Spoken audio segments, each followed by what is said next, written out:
Faites une fleur à vos cheveux, offrez-leur la richesse d'un soin crème colorant aux Karité. Nouveau Movida de Garnier, soin crème colorant ton sur ton sans ammoniac. Le plaisir de reflets intenses, tellement plus éclatant. Nouveau Movida, la couleur soin garantie par les laboratoires Garnier. Il faut qu'on quitte ce bateau! Nom de Dieu! Mais on est presque à sec ici! Me touche pas, bordel! J'aurais dû me douter que c'était toi, espèce de sale enfoiré. Comment t'as pu nous faire ça? On avait réussi à refaire notre vie! Alors on se promène? Je croyais pourtant t'avoir dit de rejoindre la biochambre. Voilà le suturomatique. Quand je pense que j'ai laissé Farfelstein choisir le nom, on dirait que ce n'était pas des paroles en l'air. Tu te débrouilles comme un chef. Voici la machine abracadabra. Allez, lance-toi.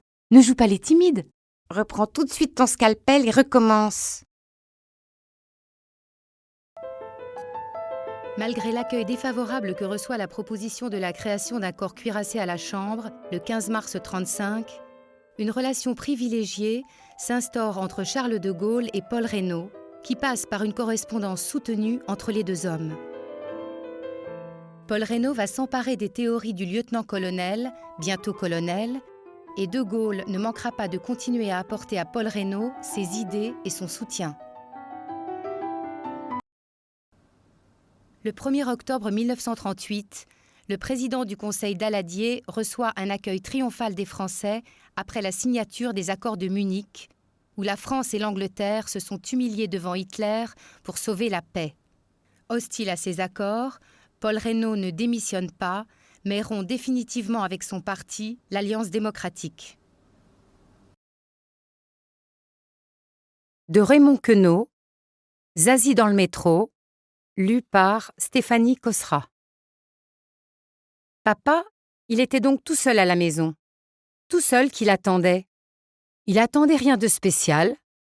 Il attendait tout de même. Et il était tout seul. Ou plutôt, il se croyait tout seul. Attendez, vous allez comprendre. Dany Ernaud, Passion simple, lu par Stéphanie Cosra. Pendant un temps très long, le va-et-vient des deux sexes a été montré sous plusieurs angles. La queue est réapparue entre la main de l'homme et le sperme s'est répandu sur le ventre de la femme.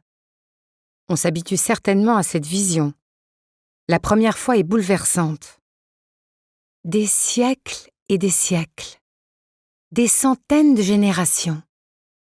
Et c'est maintenant seulement qu'on peut voir cela. Un sexe de femme et un sexe d'homme s'unissant.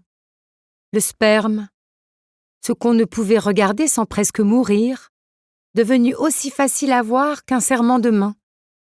Il m'a semblé que l'écriture devrait tendre à cela, cette impression que provoque la scène de l'acte sexuel, cette angoisse et cette stupeur, une suspension du jugement moral.